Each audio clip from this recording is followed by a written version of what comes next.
sweetest girl I know. Goodbye to Piccadilly, farewell Leicester Square. It's a long, long way to Tipperary, but my heart's right there. E aí, pessoal, quem fala com vocês é o professor Felipe, mais conhecido por Phelps. Eu estou começando esse vídeo hoje contando para vocês um fato curioso, uma história que poucos conhecem que envolve o Brasil na Primeira Guerra Mundial. É a Batalha das Toninhas, ocorrida em novembro de 1918. Para falarmos um pouco desse conflito, dessa batalha, vamos ver um pouco como está a situação na Europa antes, para que vocês tenham um gancho de como está a situação. Em novembro de 1918, pessoal, a situação da Alemanha é desastrosa. Ela está caminhando para o fim de uma guerra, ela não aguenta mais. Afinal de contas, como está a Alemanha, professor, nessa época, em novembro de 1918? É o seguinte. Os aliados colocaram sobre a costa alemã um bloqueio naval, tanto que falta na Alemanha comida, o povo está passando fome. E o que acontece? O imperador Guilherme II não está se importando. Para ele, a guerra é tudo. Ele esquece de administrar o seu povo e foca unicamente no exército.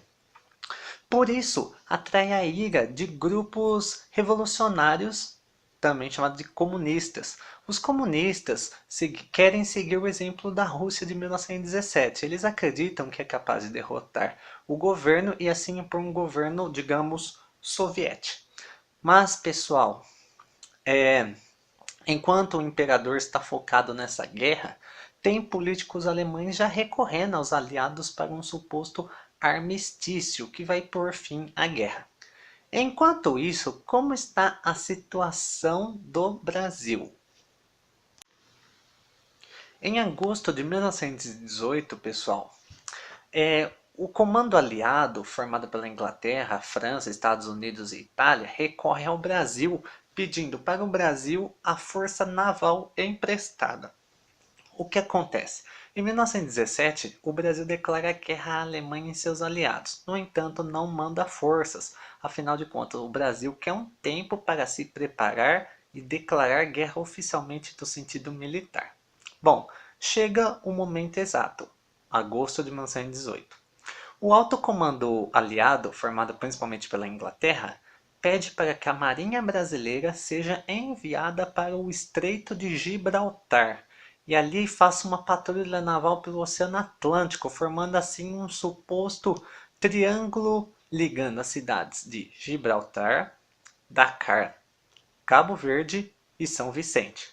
Ou seja, essa frota brasileira iria percorrer a entrada do Mediterrâneo, Brasil e África, formando um triângulo, certo? Bom, a frota brasileira ela está no comando do almirante Pedro Max Fernando Frontin, tá? Um almirante brasileiro escolhido pelo almirantado britânico. Bom, a Marinha Brasileira sai, percorre o Atlântico e chega à cidade de Freetown, em Serra Leoa, na África. Quando chega lá, pessoal, acontece a primeira cagada. Infelizmente, a tripulação da frota brasileira é atingida por um surto de gripe espanhola. Isso obriga os marinheiros a ficarem ancorados ali por 14 dias até se recuperarem. Vocês devem estar se perguntando, meu Deus, professor, o Brasil mal entrou na guerra e os caras já ficaram doentes, como pode isso? Pessoal, sinceramente, eu acho que o Brasil não tinha uma das melhores oportunidades para entrar na Primeira Guerra Mundial. Tipo, você vai preparado, vou lutar com os alemães. Quando chega lá, você começa a ficar doente e ser obrigado a paralisar por um tempo até se recuperar. Passado 14 dias, pessoal, após a frota se recuperar, eles saem de Freetown, da Serra Leoa, e vão para a costa de Dakar, onde é o atual Senegal, que naquela época era uma colônia francesa. Chegando lá, pessoal, no meio do caminho, eles topam com um submarino alemão que os ataca. mas não sei se os alemães erraram de propósito ou a marinha brasileira é muito boa. Os torpedos passam reto, não atingem nenhum navio brasileiro. O que acontece? A frota é colocada em alerta, o submarino afunda, a marinha entra em ação com cargas de profundidade, que obtém um grande êxito, considerado a primeira vitória do Brasil. Segundo a Real Marinha Britânica, o Brasil conseguiu afundar esse submarino. É isso aí, pessoal. Brasil 1, Alemanha 0. O Brasil obtém sua primeira vitória na Primeira Guerra Mundial, afundando um submarino. Mas eu levanto aquele questionamento. Será que está compensando? Afinal de contas, estamos nos envolvendo com, digamos, com epidemia. Epidemia matou mais gente depois da Primeira Guerra Mundial do que a própria guerra em si, se a gente parar para avaliar. Será que botando nossa frota contra os submarinos alemães é a solução? Tá mais morrendo gente vítima da gripe espanhola do que de submarino? Ué, será que compensou? Foi 6 por meia dúzia, não mudou muito não.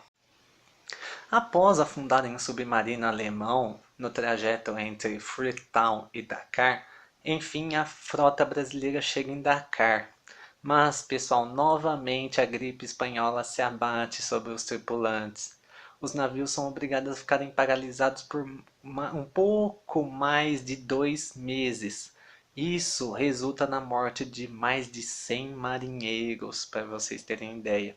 Irá demorar um bom tempo para que esses tripulantes se recuperem e, enfim, a frota possa regressar para a missão.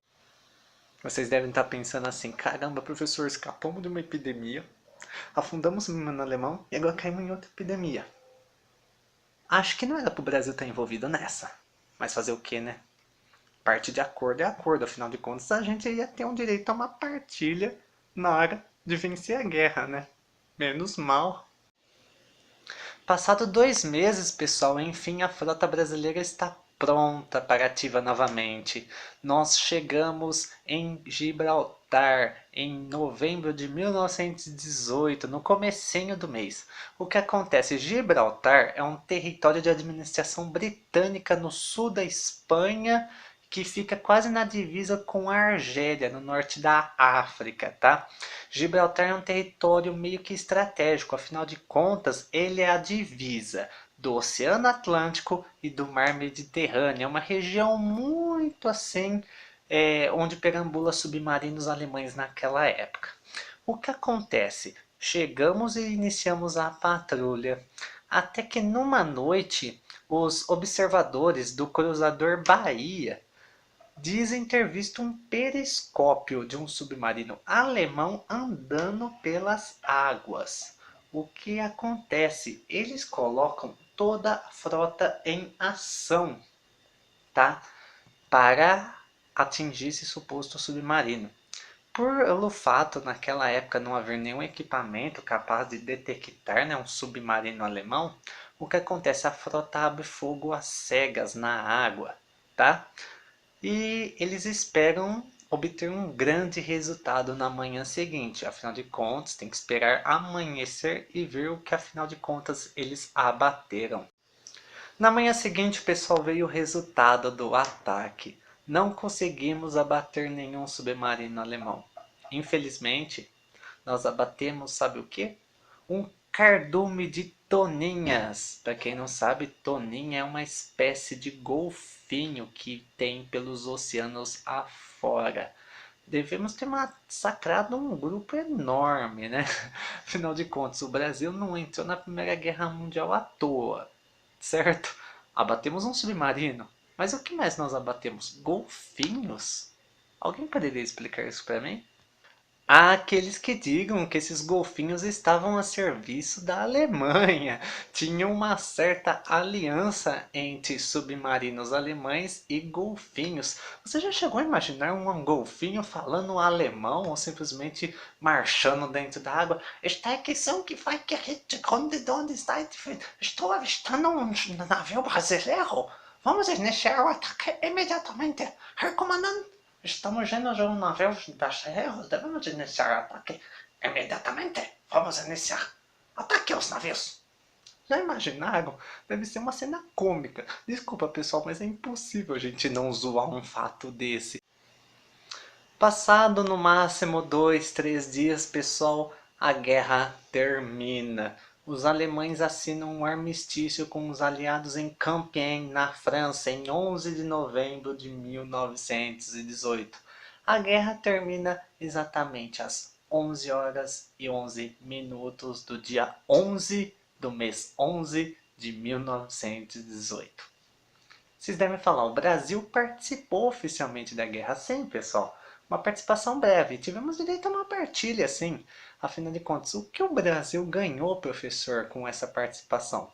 Ganhamos navios inimigos que nós prendemos em nossos portos na época da Primeira Guerra Mundial, quando declaramos guerra à Alemanha. Navios mercantes que nós reutilizamos a nosso favor depois da guerra, certo, pessoal? E pessoal, é o seguinte, você deve dar risada pelo fato de abatermos toninhas, mas eu vou citar um outro fato curioso. Nos anos 80, mas exatamente em 1982, durante a Guerra das Malvinas, né, que ocorreu nas Ilhas Falklands, um território de administração britânica na costa argentina, navios ingleses detectaram em seus sonares um grupo acreditando ser submarinos argentinos e abriram fogo. Quando foram ver, pessoal, era um grupo de baleias. Ou seja, pessoal, se o Brasil matou golfinhos não tendo equipamento nenhum, imagine a Inglaterra que tendo um equipamento tecnológico de primeira matou baleias acreditando ser submarinos. Quem será que é mais cômico? Nós que não tinha equipamento ou os caras que tinha e simplesmente fez cagada? É isso, pessoal, espero que tenham gostado desse vídeo, é apenas um de vários que estarei fazendo, tá? Postem sua opinião, deixe seu like e divulguem, por favor, pessoal. Eu espero que esses vídeos se espalhem e venham influenciar muito, tá me ajudando muito, pessoal, tô me sentindo a toda com eles, tá? Desejo a todos um forte abraço e até a próxima, com... It's a long way to Tipperary. It's a long way to go. It's a long way to Tipperary, to the sweetest girl I know.